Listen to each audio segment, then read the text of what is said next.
Ensuite, dans le travail de Keep Calm, vous savez, on dit Sour Mera Veosetov. Tout travail, il y a une partie où on va éviter ce qu'il ne faut pas faire et on va essayer de faire ce qu'il faut faire. D'accord? Voilà. Donc, Sour Mera, éloigne-toi de ce qui est mauvais, et Osetov, et rapproche-toi, fais ce qui est bon. D'accord?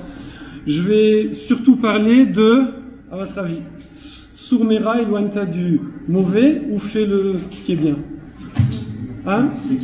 Non, éloigné du mauvais. Il y a une chance sur deux, voilà. Voilà. Non, alors c'est vrai que dans ce domaine-là, c'est vrai que dans chaque domaine, il va y avoir une dominante. On fait les deux en même temps. Il faut à la fois éviter ce qui est mauvais et faire ce qui est bien, toujours. Mais selon les domaines et selon les personnes, parfois il y a une dominante où on va plus faire attention à ce qu'il faut éviter et essayer de faire au maximum ce qu'il faut faire de bien. D'accord? Voilà. Donc il y a un équilibre à trouver. Donc là, on va surtout parler de cet aspect-là.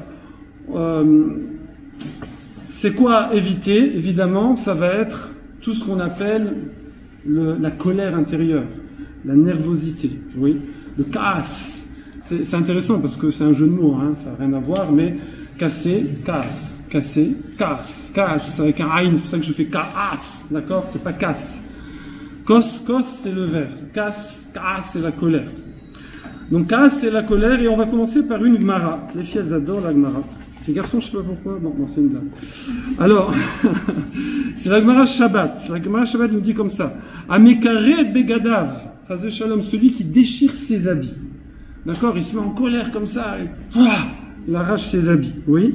Hamato, dans sa colère. D'accord? Ham, c'est chaud. Oui, dans sa chaleur. Ve'ameshaber kelav. Et qui casse ses instruments. Genre un joueur de tennis prend la raquette, il a perdu un match, schlac. C'est classique ça, oui. Une raquette à 2000 €. Alors, Bechamato toujours, Amefazer Maotav Bechamato, celui qui éparpille son argent dans sa colère. Bon là, j'ai jamais vu quelqu'un prendre ses billets de banque et les envoyer. Parce que nous, ça ne nous dérange pas, la vérité, je veux dire, ça ne nous dérange pas. Non, peut-être ça veut dire il gaspille son argent, je sais pas, peut-être c'est... je sais pas, on va pas dire de bêtises. Bon. En tout cas, c'est ce que dit la Gemara. Donc ce sont des comportements qui sont, j'allais dire débiles. Parce qu'effectivement, la Gemara veut dire il est choté. Il est choté, il est fou. C'est-à-dire il perd la raison. Il perd la raison, il perd sa capacité de jugement, il perd quelque part un peu son libre arbitre. D'accord? Il est plus lui-même. Comme on dit, non mais ne m'en tiens pas rigueur, c'était pas moi, je suis sorti de mes gonds, etc., etc. Mais en vérité, c'était toi, hein. Okay. Eh bien, cette personne-là, la Gemara nous dit, il est que Oved Avoda Zara. C'est comme si il servait une idole. Alors, je vais faire très vite là-dessus. Il n'y a plus de Yetzerara, il n'y a plus de vraie idolâtrie de nos jours. Il y a des tas de choses qui ressemblent, etc. C'est plus des habitudes, c'est des choses comme ça. Mais avant, le penchant d'idolâtrie était plus fort que le penchant des mœurs. Le penchant des mœurs, c'est, on va dire, pour exagérer, la rigolade à côté du penchant d'idolâtrie. Donc les gens, ils passaient devant un établissement d'idolâtrie, comme ça, ils étaient aspirés, d'accord? Donc ça a été enlevé par les sages et par Hachem. Mais de nos jours, ça va rester. Qu'est-ce qu'on va idoler alors, finalement? Idoler, c'est pas français. Qu'est-ce qu'on va idolâtrer? Faut que si vous suivez, c'est bien, bravo. Il y en a une qui suit. Donc qu'est-ce qu'on va idolâtrer? Eh bien, on va voir alors nous-mêmes. En vérité, c'est nous-mêmes. D'accord? Parce que quelqu'un qui se met en colère, quelque part, c'est une personne qui se donne une importance démesurée par rapport aux autres, par rapport aux événements, à la situation, etc. Et qui va plus rien nous compte. D'accord? Voilà. Donc, c'est ce que nous dit la Gemara. Elle dit quelqu'un donc qui fait preuve de colère. Alors, il va y avoir évidemment dans son mental, ça veut dire il y a des gens ils vont se mettre en colère, mais ils vont contenir la chose, oui, ou ils vont trouver ce qui est bien, hein. C'est une première phase. Ou deuxième phase, ils vont trouver une parade, genre ils vont se mettre sous la douche froide. Il y avait un rave comme ça, il allait mettre le costume de la colère. Il allait se changer, donc imaginez les chaussettes, le truc, le machin, voilà. Le temps qu'ils reviennent avec les habits de la colère, ça, il était calmé, oui. Dans les couples, c'est classique, on sort de la chambre, on claque la porte, on va ailleurs. On évite, voilà. Donc il y a la fuite, mais là la fuite elle est bonne. La fuite elle est bonne. Donc il y a soit c'est contenu, soit la fuite, d'accord. On se trouve un système, on va en reparler. Ou il y a carrément, évidemment, ça va être l'idéal, ça va être une personne qui arrive à très rapidement effacer sa colère. Très rapidement effacer. Et évidemment, le summum, le must le plus ultra, c'est celui qui ne ressent même plus de colère. D'accord? Évidemment, on ne naît pas égaux face à cela. Il y a un capital génétique, éducatif à tous les niveaux qui fait qu'on ne démarre pas au même niveau. Bon, après, ce qui compte, c'est la plus-value. C'est combien on va avancer là-dessus. Alors ici, nos sages ici nous soulignent que la Gemara, elle parle de quelqu'un qui va déchirer ses habits, qui va casser ses instruments, qui va dépenser, gaspiller son argent. D'accord? Pourquoi? Parce que pourquoi il dit pas il déchire les habits de l'autre? Après tout, il met en colère lui, je lui déchire ses habits. Il m'énerve avec sa... Pourquoi il casse sa guitare? Il devrait prendre... pas la guitare, ouais, la raquette. Il devrait aller prendre la raquette de l'autre et lui casser sa raquette. Pourquoi il casse sa raquette? On va dire parce qu'elle est dans sa main, d'accord, mais non. Ici, la Gemara souligne que c'est un processus autodestructif. C'est-à-dire que la personne, elle est capable d'aller jusqu'à s'en prendre à elle-même. C'est ça la colère. Ou s'en prendre à des êtres chers. Son épouse, ses enfants, ses parents, je ne sais pas, ses amis proches. La personne, elle sort complètement. En tout cas,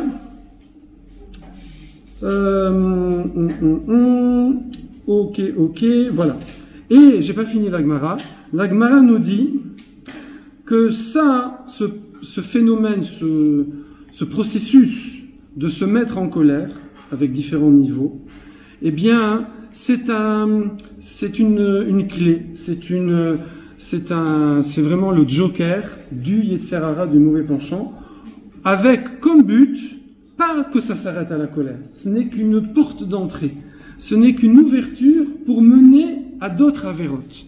Ça veut dire que quelqu'un, le Yetzer Hara, il sait que une personne, elle va pas, je sais pas moi, elle va pas avec sa voiture faire une queue de poisson et emboutir la voiture d'à côté comme ça froidement. Il faut qu'il se mette en colère pour faire une grosse bêtise.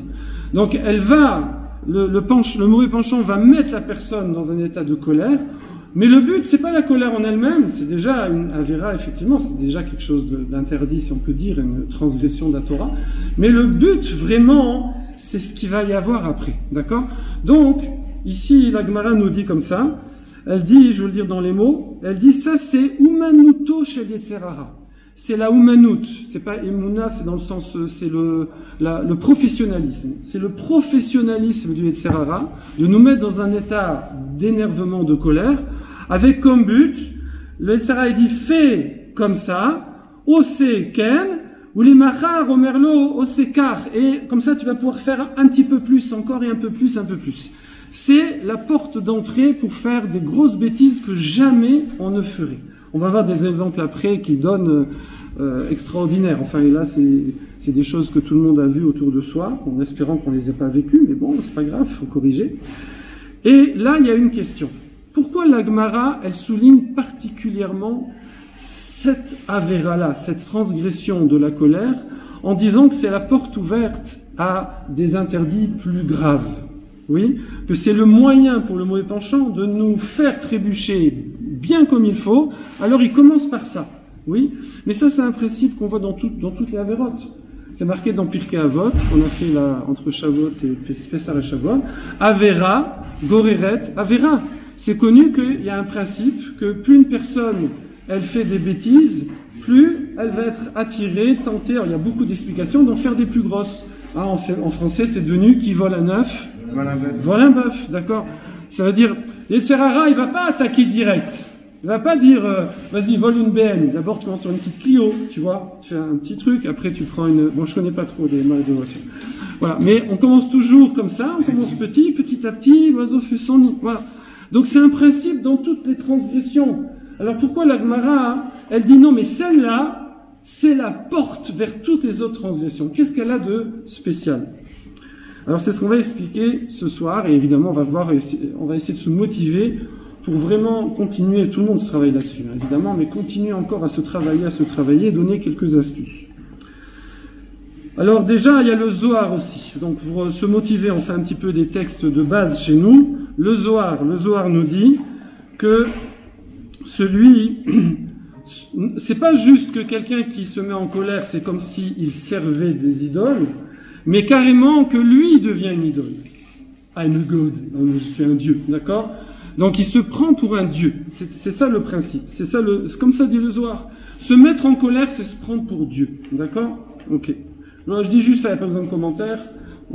Ça parle de soi-même. Le Tanya nous dit qu'au moment où quelqu'un il se met en colère, il perd son émouna. Ça veut dire en français, il est plus religieux. On va avoir quelqu'un qui est très religieux, donc il fait attention de ne pas faire des transgressions, c'est quelqu'un de raffiné, de clean, classe, avec des bons traits de caractère. Mais au moment où les Serareilles réussissent à le faire trébucher là-dedans, comment on dit en français là, ça y est, il décolle, il explose, bravo. Au moment où il explose, il est plus religieux. Il maudit, il injurie, il casse, il blesse, il fait honte. D'un seul coup, il n'y a plus de Torah, il n'y a plus d'Emouna, il a tout oublié. D'accord? Chazvé Shalom, évidemment. C'est le Tanya, le Balatanya qui dit ça. Et comme on a dit tout à l'heure, pourquoi? Parce que ce phénomène de colère, c'est un processus qui fait que la personne, elle devient le centre du monde. Ça ne se passe pas comme elle veut, et donc plus rien ne compte, et il est capable de faire du mal même à ses proches. Alors, comme on a dit, ça peut passer. Donc un homme, il doit s'éloigner complètement. Le Rambam, vous savez que le Rambam, normalement, Maïmonide, dans les midot, dans les traits de caractère, il nous dit de prendre toujours le chemin intermédiaire, d'accord? C'est Benoni, comme ça, moyen, d'accord? Pas d'aller dans les extrêmes, ni d'un côté, ni de l'autre, oui. Ça peut arriver que dans l'avoda, pour le travail de soi, des fois je vais, pendant une petite période, me mettre dans un extrême, pour me rééquilibrer après, genre un régime. D'accord, un régime, voilà, je mange plus rien, je que des carottes, des concombres, des machins et tout. Pendant une semaine, après, bon, je reprends un truc équilibré. Comme ça, beaucoup de régimes, c'est comme ça. Mais, dans ce trait de caractère, le Rambam, il dit qu'il faut s'éloigner de ça, chez Trachek Mena Adakatse Acher. Il faut aller à l'antipode. Là, il n'y a pas. Il faut aller le plus loin possible de tout ce qui ressemble à du casse. Oui. Une fois, sans vous raconter ma vie, j'ai eu une très très belle leçon qui m'a... Je crois que j'ai baissé là de moitié dans ma mida, dans mon trait de caractère colérique. C'était à la yeshiva, j'étais chargé, on avait des tâches comme ça, et moi j'étais chargé de préparer Seuda Shishit, la table pour Seuda Shishit. Donc on est dans une pièce comme ça, si vous voulez, il y a des tables, et il y a la synagogue qui est à côté, et puis c'est fermé à clé, d'accord, une porte vitrée comme ça. Et moi, je prépare, et dès que c'est prêt, j'ouvre la porte, et les gens, ils déboulent, et ils rentrent, et ils font Seuda Shishit, Shabbat après-midi. Voilà, c'était une de mes fonctions. Je faisais le petit-déj aussi. Et une fois, j'étais un petit peu en retard pour préparer, et ils ont déboulé de la synagogue. Ils ont déboulé, imaginez, 150 personnes, grande synagogue, rue Pavée, qui déboulent, ils arrivent dans la cour, là-bas, ceux qui connaissent rue Pavée, dans la petite cour, et moi, j'étais là de l'autre côté, et j'avais pas eu le temps d'ouvrir la porte. Et donc je vois les ombres comme ça, donc vite, je vais vers la porte pour ouvrir, parce qu'il y a la pression, ils arrivent, ils croient que c'est ouvert, donc le premier, il arrive, bang, après l'autre derrière et tout, voilà, d'accord? Et à ce moment-là, j'essaye de mettre la clé dedans, et il y a un homme qui secoue la porte. Et moi, j'arrive pas à mettre la clé, parce qu'il secoue la porte de l'autre côté, il est pressé, il s'énerve. Et moi, je m'énerve aussi, je commence à hurler de l'autre côté. Je hurle, j'étais très jeune, hein, j'étais jeune comme ça. Et donc, non, voilà, c'est pas tant. Et alors, j'essaye, je m'énerve, bon, il arrête son truc parce qu'il sent que je hurle de l'autre côté, il arrête, là, j'ouvre la porte, je l'ai en face de moi, je l'explose. J'ai pas dit de gros mots, je vous rassure, pas de gros mots, j'ai pas frappé, mais je l'explose, gentiment, enfin, proprement, oui. Et là, il me regarde comme ça et il me dit, C'est pas moi, il est parti. Je suis désolé. Bon, après on rentre, c'est la chichite. Et cet homme-là, que j'apprécie beaucoup, je vais pas dire son nom, c'est pas la peine. Après, une fois que je suis calmé et tout, un peu plus tard, il vient, il me dit, Yitzhak, voilà, tu sais que je t'aime beaucoup, etc. Je vais te donner un conseil. Il dit, une fois, je vais te raconter une histoire, c'est l'histoire dans l'histoire. Une fois, ma femme a acheté, c'est un avraire, quelqu'un qui étudie au collège, donc pas riche. Et on a économisé, j'ai économisé et tout, pour faire plaisir à ma femme, et moi aussi un petit peu, et ils sont achetés un beau salon. Un beau salon, c'est la table, les chaises, pas le canapé, hein, table et chaises, avec le buffet. Un beau salon en bois, truc, je sais pas quoi. Et voilà qu'une fois, sa femme, sans faire exprès, elle arrive avec le je sais pas quoi, et bing, elle fait un coup dans le buffet, d'accord? Et donc lui, il s'est énervé. Il s'est énervé sur sa femme, et sa femme, elle lui a dit, chérie, sache que même si je prends tout ce buffet, tout ce salon, et que je t'en fais des allumettes, d'accord, c'est pas une raison de t'énerver. Voilà. Ça paraît bête comme exemple, mais franchement, moi, ça m'a énormément calmé. Donc ça, c'est ce que dit le Rambam, un exemple très imagé, qu'il n'existe aucune raison, aucune raison de s'énerver. Il n'y a pas, ça n'existe pas. C'est jamais justifié. Comment? Alors, ça, c'est après, mais je ne vais pas en parler ce soir. Alors, il y a pour l'éducation, je vais le dire en 2 mots quand même, puisque un peu pour l'éducation pour certaines raisons, mais si moi je suis énervé, c'est fini, je ne suis plus apte. Si je suis vraiment énervé pour de vrai, même un peu, je ne suis plus apte, c'est fini. Je suis pasoul, ça s'appelle, je suis inapte, d'accord? Par contre, si je fais semblant d'être énervé pour l'éducation, avec une mesure, alors effectivement, il y a des cas où on peut le faire, mais c'est seulement un cas où je fais semblant. Si je suis énervé, c'est fini. Je peux plus éduquer mon enfant, je peux plus reprendre quelqu'un, c'est fini. Si je suis énervé, c'est fini. On verra ça plus tard. Mais là, je peux pas. Ça marche pas. Ok. En passant vite fait, comme ça, ce sera fait. Évidemment, nos sages nous disent que, en particulier Shabbat, c'est encore beaucoup plus grave pour de multiples raisons. Et hélas, c'est aussi plus courant. Parce que la semaine, des fois, le papa, la maman, les enfants, ils sont pas ensemble. Il n'y a pas la pression. Ils se retrouvent pas, surtout dans les petits appartements parisiens, avec, bref, tous les paramètres qui font que on a une vie très urbanisée. Et surtout Shabbat, des fois, on est un peu comme ça, les uns sur les autres. Eh bien, on n'a pas des jardins avec des trucs, sauf ceux qui habitent à Créteil, et donc, ce qui fait que Shabbat, ça peut être, il faut faire un effort souvent supplémentaire, parce que ça va être des fois l'occasion de s'énerver davantage. Bon. Alors maintenant, qu'est-ce que ça peut entraîner, cette colère-là? Ça peut entraîner, évidemment, Chazé Shalom, ça peut vous paraître plus du tout de notre époque, mais si, ça existe encore des coups de frapper. Que ce soit frapper quelqu'un, ses propres enfants, évidemment toujours sous couvert, je l'éduque, je lui apprends, etc., etc. D'accord? Si la personne, elle est en état de colère, elle ne doit plus rien faire. Vous allez me dire, oui, bon, évidemment, s'il y a un danger, quelqu'un est en colère, il faut juste enlever l'enfant sur le milieu de la route, bon, allez-y, voilà. Mais à part ça, à part s'il y a un danger, dès que quelqu'un est en colère, ça s'appelle Shev Ve'el Ta'aseh. Assieds-toi et ne fais rien. D'accord? Il faut attendre. On est inapte. Là, souvent, on va prendre d'ailleurs comme prétexte l'éducation de quelqu'un, d'un ami, de quelqu'un de la famille, d'un enfant. Mais en vérité, c'est quoi le fond du fond? C'est qu'on est vexé. C'est qu'on n'est pas content, qu'il n'a pas écouté mes paroles, qu'il n'a pas écouté ma voix, qu'il n'a pas suivi mes consignes, etc. C'est souvent ce qui va nous exciter le plus. Ça veut dire notre propre kavod, notre propre honneur est bafoué, et donc on va passer sous couvert de éducation, par exemple, de s'énerver, chazé shalom, sur un enfant. Ça, c'est évidemment, donc c'est l'extrême, c'est quand on arrive à frapper, et là, chazé shalom, Dieu préserve, ça peut m'arriver des fois dans un couple. Il faut pas non plus, c'est rarissime, au Hachem, mais faut pas non plus, il faut consulter, si je peux dire, hein, ça veut dire, ça peut, merci beaucoup. Tu as senti que, ouais, merci. Ouais, c'est un gros sujet. Donc ça, c'est les coups. moins, on va dire, moins fréquent, pardon, ça pourrait paraître moins grave, mais en vérité c'est beaucoup plus fréquent, et ça peut même parfois être beaucoup plus grave, ça va être les paroles. Et là on va détailler un petit peu plus, d'accord? On connaît que quand quelqu'un va se mettre en colère, il peut être mésalzel, ça veut dire dénigrer, dire des paroles vraiment dénigrantes, j'en passe des meilleurs, insulter, dire des fausses vérités entre guillemets, des choses très très extrêmement cassantes, d'accord? Et le pire, c'est quand ça se fait en public.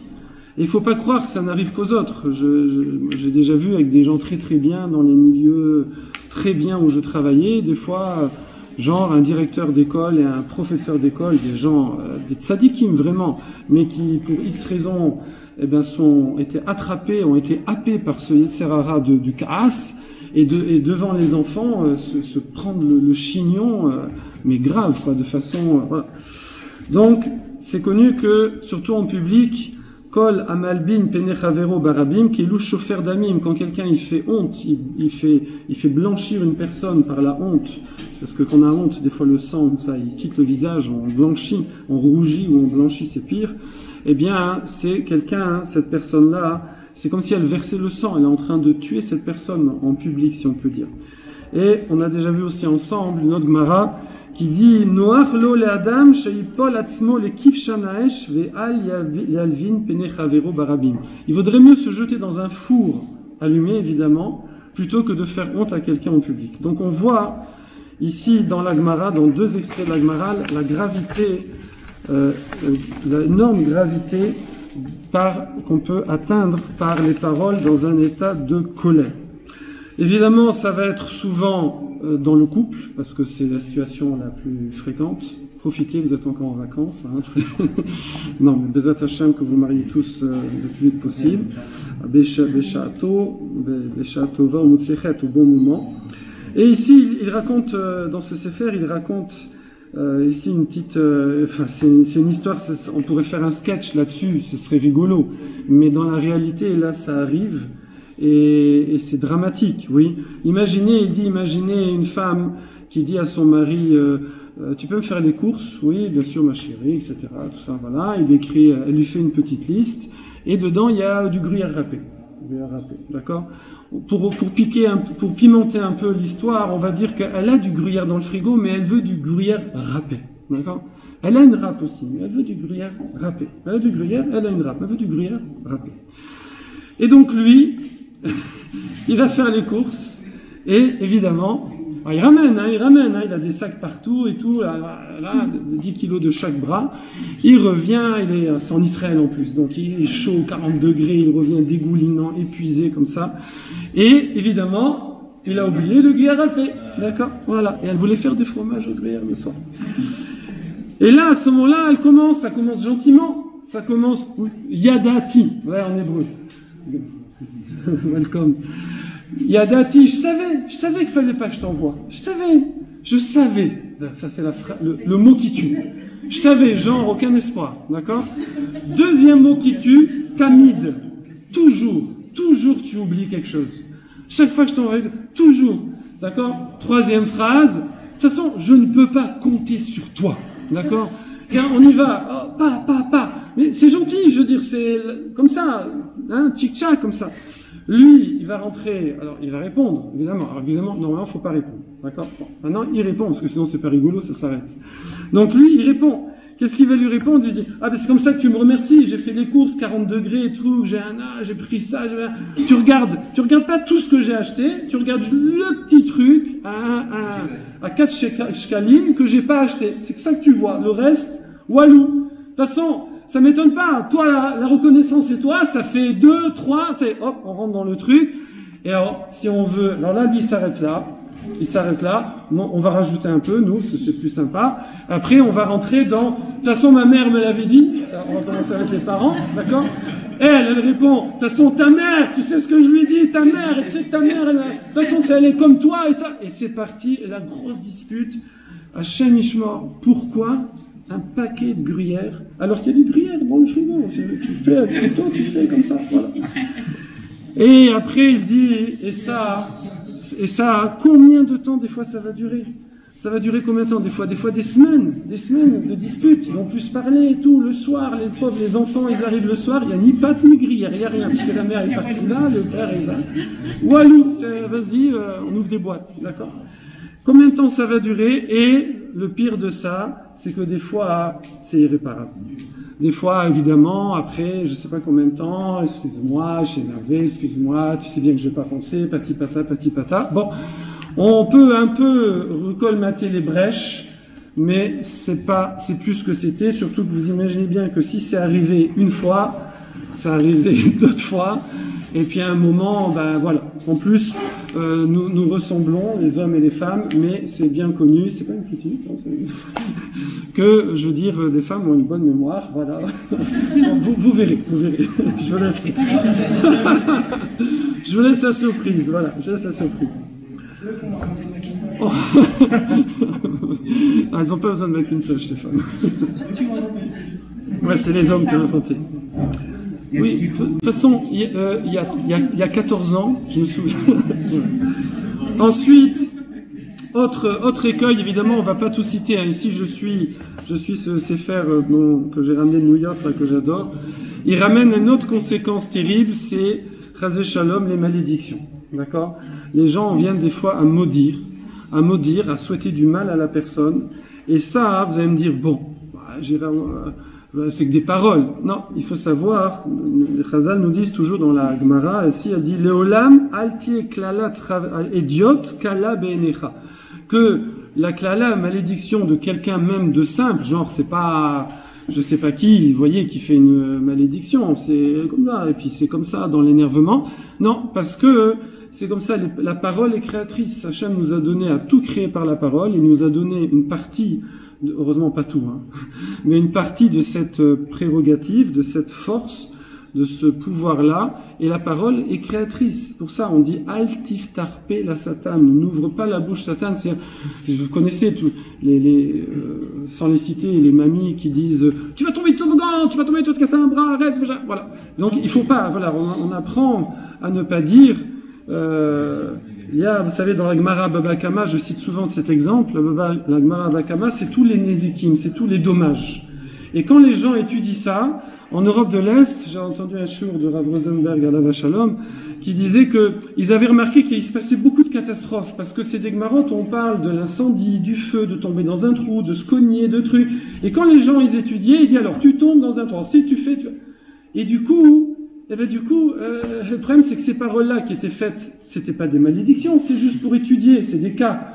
Mais il faut dire A et B, ou je sais pas, Shimon et David, les pauvres, toujours les mêmes. Ne prends pas la personne qui est en face de toi, d'accord? Et donc, ils avaient pris l'habitude en Europe de l'Est, avant d'étudier Segmara, de faire attention à ça, et même ils faisaient des taniotes, des jeûnes avant, des tfilotes, pour qu'Hachem les protège des Nézikim, du fait qu'ils vont étudier ces sujets-là. Ouais, bon, moi, il m'est arrivé quelque chose comme ça. Bon, je peux le raconter, vous savez pas du tout qui c'est. Voilà. Il y a quelque temps, je suis allé à un mariage, par exemple. Voilà, je suis allé en vélo, comme d'habitude. Et puis, du coup, le mariage était en retard, et du coup, j'étais obligé de partir avant le début du mariage. Et donc, quelqu'un a entendu ça, il a dit, oh, on va te voler ton vélo, comme ça tu pourras rester. Voilà. C'était pas méchant. Bon, franchement, on me l'a pas volé, mais c'est pas méchant, mais ça va, il faut jamais dire des paroles comme ça, parce que la parole, elle a une force, même à l'encontre. Ça, on l'apprend d'une histoire terrible, qui est dans la Gemara, entre deux très grands tzadikim, c'était Shmuel et Avoua des Shmuel. Shmuel, c'était le grand de sa génération, et son père, d'accord, qui était le grand de la génération d'avant. Et ils ont une discussion de halakha, de loi, savoir qu'est-ce qui se passe si une jeune fille elle est captive par des non-juifs, est-ce qu'elle peut après épouser des Kohanim, parce que peut-être qu'il y a eu, etc., etc. Et à un moment dans la discussion, il y en a un qui a dit, et si ça arrivait à tes filles? Et la Gemara dit, et c'est arrivé, parce que c'est comme ça, il faut jamais dire des choses pareilles. Et ça, hélas, eh bien, dans les moments de colère, ça peut arriver.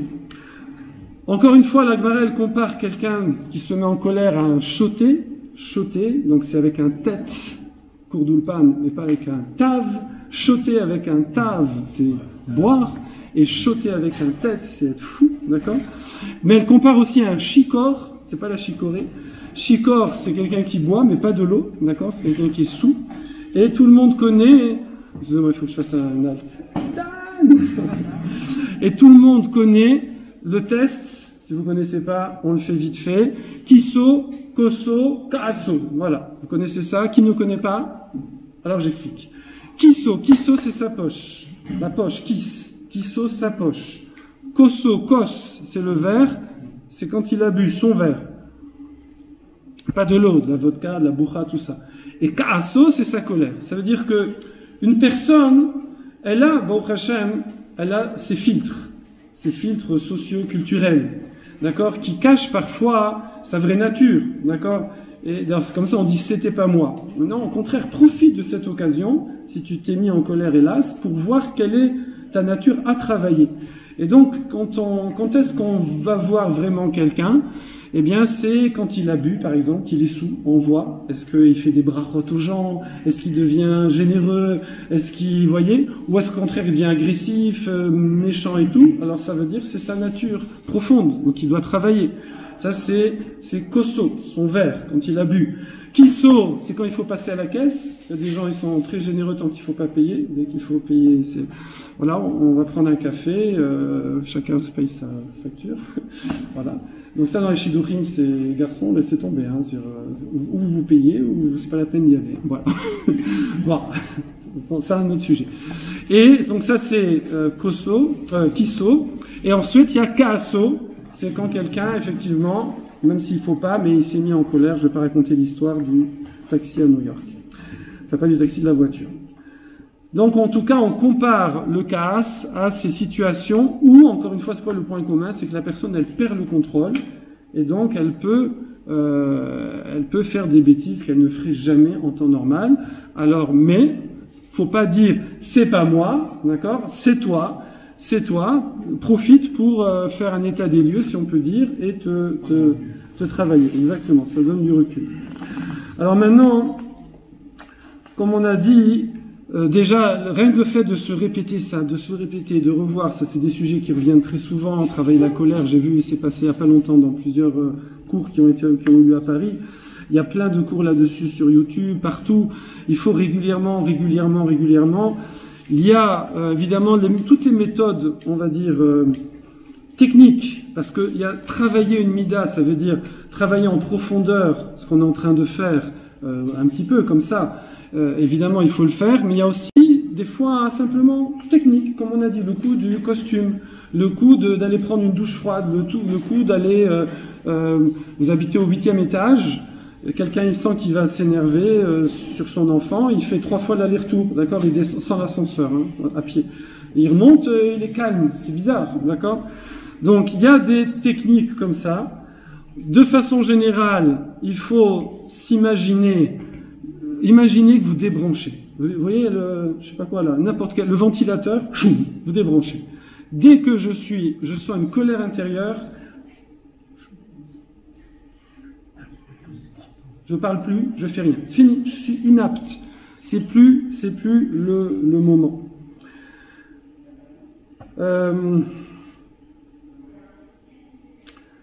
Évidemment, comme on a dit tout à l'heure, même quand quelqu'un il sent cette colère-là, même s'il arrive à ne rien faire, s'il arrive par la technique, alors il y a, oui, ça me revient, je dois dire quelque chose. Il y a ce qui s'appelle la théorie de l'ancrage. C'est utilisé maintenant en préparation sportive, etc., mentale et tout, professionnelle, tout ce que vous voulez. Il y a, on apprend aux gens à créer une sorte de mécanisme automatique. Ça peut être n'importe quoi, ça peut être taper sur la jambe.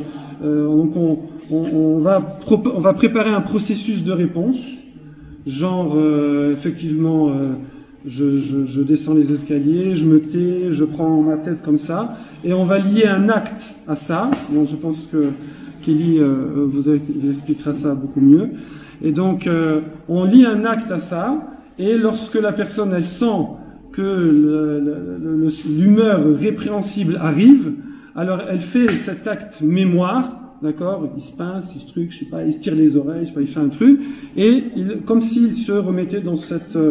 il se rappelle cet état de programmation qui s'est fait pour chanter la réaction. Ça corrige pas le trait de caractère au fond, hein, mais quand même, à la longue, ça agit aussi sur le fond, mais c'est un moyen technique pour éviter de se mettre en colère. Alors, il y a, évidemment, comme on a dit tout à l'heure, toutes les choses négatives qu'on peut faire en état de colère que Walou, mais pareil, comme tu as soulevé le problème tout à l'heure, les choses positives également. Si quelqu'un, je sais pas, ça l'énerve de voir quelqu'un fumer Shabbat, admettons. Lui, il fait Shabbat, il est Shomer Shabbat, ça l'énerve. Alors déjà, savoir pourquoi ça l'énerve, ça c'est un sujet en soi. Mais si ça l'énerve, d'accord, alors il peut pas aller parler à la personne. C'est pas possible. On peut pas, même pour une mitzvah entre guillemets, pour un acte positif de base, oui. Mais si moi je boue à l'intérieur, c'est fini. Je peux plus rien faire. D'accord? Alors maintenant, ce qu'il faut savoir, c'est que, pour se motiver encore, la colère, c'est très, très, très mauvais. Alors on a vu pour les relations sociales, familiales, professionnelles, tout ce que vous voulez, il y a des gens qui ont... En vous parlant, ça me rappelle une histoire. C'est quelqu'un qui a travaillé chez un boucher. C'était un mashgiar, le surveillant de cache-route, et il s'est énervé avec le propriétaire du magasin. Il est sorti, il a pris un hachoir, là, vous savez, pour trancher la truc. Il est sorti, il a descendu la vitrine. Il a fou.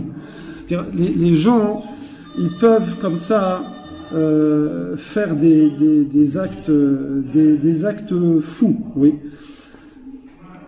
La Torah nous dit lotikom velotitor. D'accord? Ne te venge pas et ne garde pas rancune. Oui? On fait un jeu de mots. Lotikom parce que tu as tort. C'est un jeu de mots. D'accord? Ne te venge pas parce que tu as tort. Bon, c'est juste un petit jeu de mots comme ça.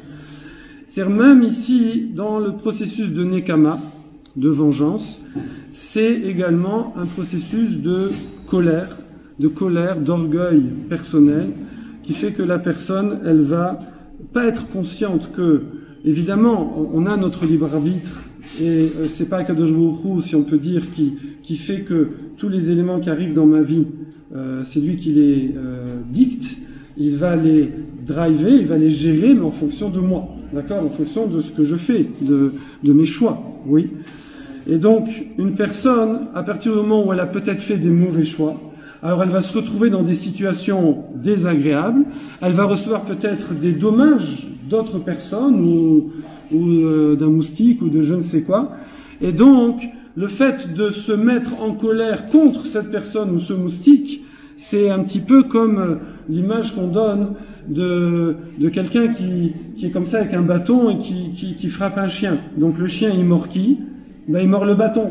Mais c'est pas le bâton qui le frappe, c'est l'homme, d'accord? Et donc, ici, dans le Nimshal, dans ce qu'on veut apprendre de cette image, c'est que souvent, qui c'est qui tient le bâton? C'est nous-mêmes. Ça veut dire que nous-mêmes, on a fait des mauvais choix qui ont créé des situations où, comme on dit, le retour du bâton ou le râteau, ce que vous voulez. Et donc maintenant, on se met en colère contre l'élément, la personne qui, hélas, bon, c'est peut-être pas bien ce qu'elle fait, mais qui va nous causer un préjudice. Mais en vérité, ce préjudice, il provient à la base de quelque chose qui hélas me revient, puisque il n'y a pas de hasard sur terre. Ça, c'est quelque chose, on va faire un petit sondage, je vais juste voir si je suis complètement fou ou pas. Après je réponds, un petit sondage comme ça, est-ce que il n'y a que moi, ou vous aussi, levez la main ceux qui ressentent la même chose. Imaginons que je passe ici et que je me cogne violemment sur le coin ici, je vais avoir une fraction de seconde envie de frapper ce truc. Qui ressent ça? Alors vous voyez pas là la caméra, mais bon, Hachem, ouais. Et c'est une fraction de seconde, parce que c'est idiot. D'accord? Voilà. Et le pire, c'est si jamais quelqu'un avait poussé cette table là. Ça veut dire, là, c'est direct. C'est direct. Qui a mis cette table-là? D'accord? Voilà, c'est direct, d'accord. Bon, alors là, on peut dire, ça peut s'expliquer quand quelqu'un a mis la table où il faut pas. Mais quand la table, elle est à sa place, et c'est moi qui fais pas attention et que je me la prends dans le truc, et que évidemment, on ne fait pas, on n'est pas, On le fait pas. D'ailleurs, il y a qui font ça aux enfants. Vous savez, quand l'enfant il se cogne, alors il tape la table. C'est super au niveau éducation. C'est super. Mais cette espèce de fraction de seconde où j'ai envie, ça montre notre nature que l'on doit travailler. Voilà. J'ai presque fini. Ah non, il y avait une question. Parce que vous avez parlé de vengeance. Oui. Mais quand quelqu'un tue quelqu'un sans faire exprès avec le délit d'âge, vous disiez qu'il y avait quelqu'un qui avait le droit d'aller le tuer. La famille elle avait le droit d'aller le tuer, de se venger. Alors c'est pas des vengeances en fait, c'est des tikkunim. C'est même bon, c'est un gros sujet, mais même par exemple à l'époque du temple, et même si c'était rarissime, et si voilà, voilà oui, mais même pareil, imagine si c'est exprès, comment le tribunal il peut exécuter quelqu'un. C'est toutes ces choses-là, elles sont prévues plus, si on peut dire. Je te fais une réponse très générale comme ça, mais c'est beaucoup d'études. C'est plus pour la personne qui a endommagé que pour l'endommager. D'accord? C'est-à-dire tout ce qui est babakama, tout ce qui est dommage, la plupart des sanctions, des réparations sont plus pour la personne qui a mal agi, pour lui permettre de réparer son acte. D'accord? Donc là, ici, lui, par l'exil, par exemple, il va réparer son acte en allant en ville de refuge, et la personne, la famille qui peut effectivement réagir, c'est parce que ça l'oblige à rester dans une ville de refuge, et là-bas il va faire tchouva, etc., etc. Là, tout le temps qu'il aille dans une ville de refuge, ils ont le droit de le tuer. Voilà, comme ça il se dépêche. Non mais c'est tout un... Bon, ça c'est ma cote et tout, c'est beaucoup d'études. Voilà, il faut rentrer dans ce sujet, mais c'est un très gros sujet. Le principe général, c'est que c'est pas une vengeance au sens pour se soulager soi-même. Voilà, puisque la Torah elle dit le tikom ne te venge pas. Donc faut creuser. Même quand il va en ville de refuge, ouais. On va pas le faire là sur un pouce, on va pas le faire. Ok. J'ai presque fini. Ah, j'aime bien cet exemple aussi. Oh, non, il est tard. Allez, je résume, tac. Ouais, non, c'est les bouchons. Quelqu'un, en fait, c'est l'idée que souvent ça sert à rien. La base déjà, ça sert à rien.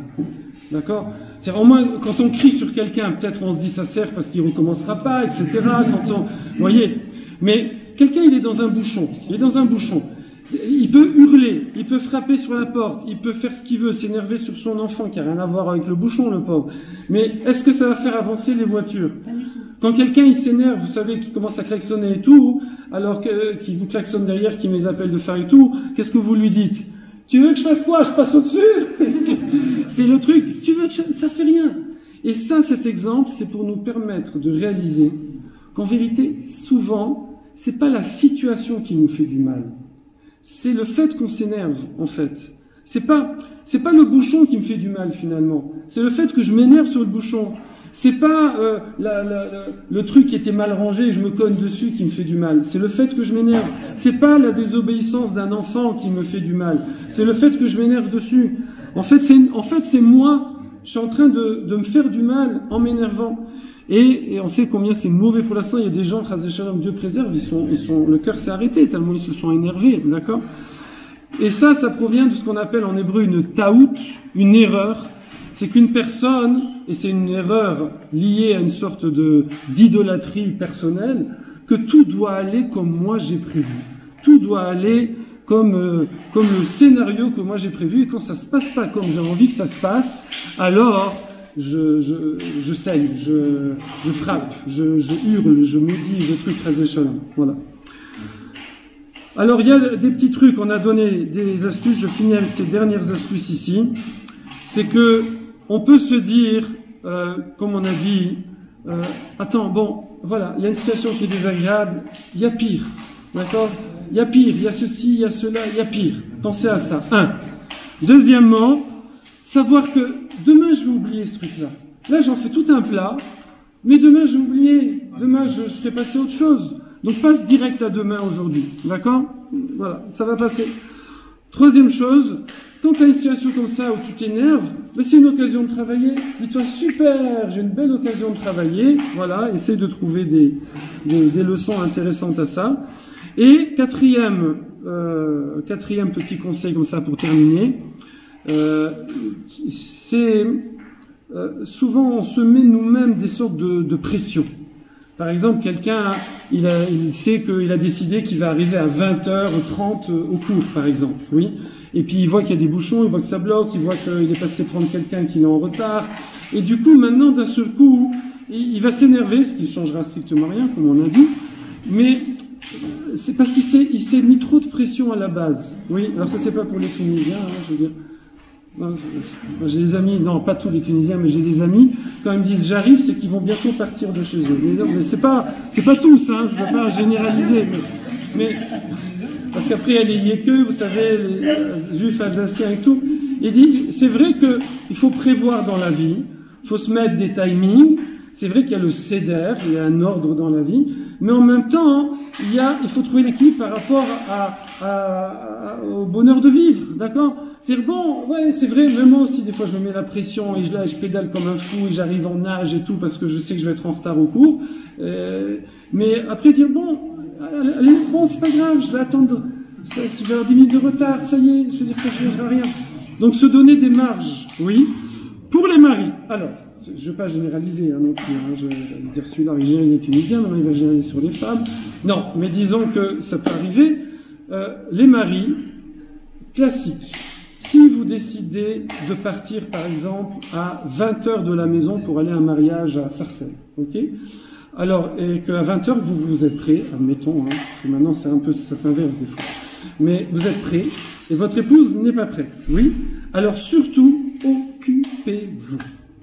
Faites quelque chose d'agréable, d'accord? Parce que sinon, là, moi, j'avais ce problème-là, et bon prochain, maintenant, voilà, je vais me faire un kiff. Je sais pas, vous aimez faire de la musique, prenez la guitare, faites de la musique. Ah, c'est excellent comme truc. Faites quelque chose d'agréable, parce que comme ça, hein, vous êtes plus pressé.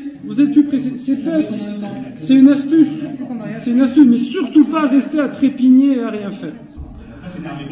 Voilà un petit peu ce que je voulais partager avec vous. Comment? C'est votre mariage. Alors, à plus forte raison si c'est votre mariage. À plus forte raison, bien sûr. Moi, j'ai marié certaines de mes filles, il me reste peut-être 3 à marier. Il y a un des mariages, je crois qu'on a eu 2 heures de retard, c'était énorme et tout. Bon, ben après, voilà, il faut se dire, c'est des détails, c'est, comme on a dit, de toute façon, après, il y a toute la vie qui est là, et c'est pas la peine d'être désagréable, et c'est pas la peine Kevin est là, donc j'arrête. Je viens. Kevin, je veux pas être en retard. C'est communication, les petites annonces. D'accord.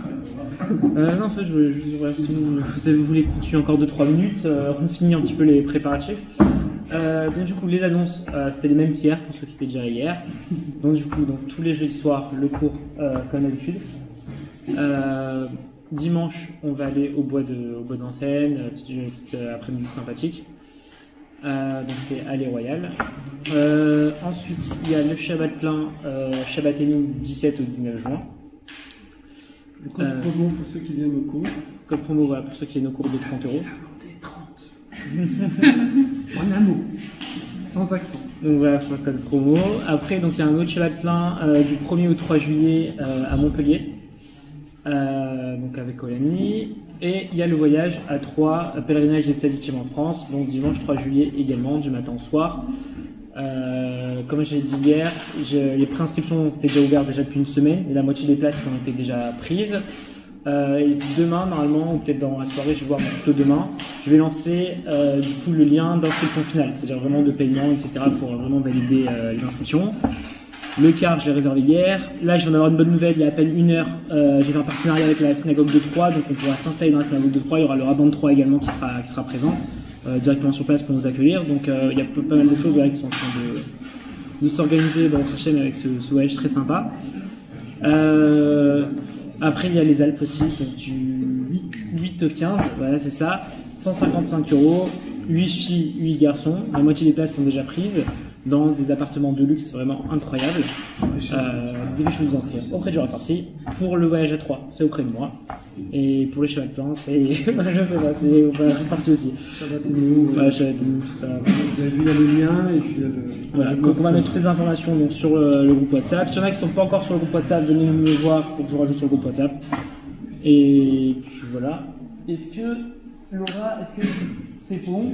Est-ce que le tout est prêt? Ok. Voilà, encore on essaie de les retenir encore 2 minutes de temps des petits derniers préparatifs. Vous avez des remarques, des suggestions? Voilà, c'est des questions, boîte à des idées, choses, je etc. sais pas. Alors, atelier d'hypnose juste après le buffet. Oui, avec Quelle heure? Kelly. 10h15 10h15, c'est bien, au premier étage. Ah oui, D'accord. Arvit, important aussi Arvit. Donc comme d'habitude, on commence le buffet dès qu'on commence pour manger. Une demi-heure après, on fait Arvit. Donc là, il est 21h49. On peut se dire Arvit dans l'espace à côté à 22h15. C'est bon. 10 hommes pour Arvit. Très bien. Ah, ouais, c'est bon, tout est prêt. C'est bon. Ok, bah c'est good, bah, tout est prêt.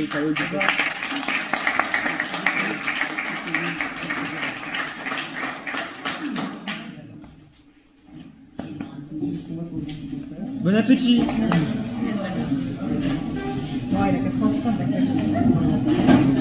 Des fois chez les mains, des Hashem, des fois chez les mains. On a été dans notre hôpital, ça va. Ouais, on s'occupe bien de lui. Moi, ça va,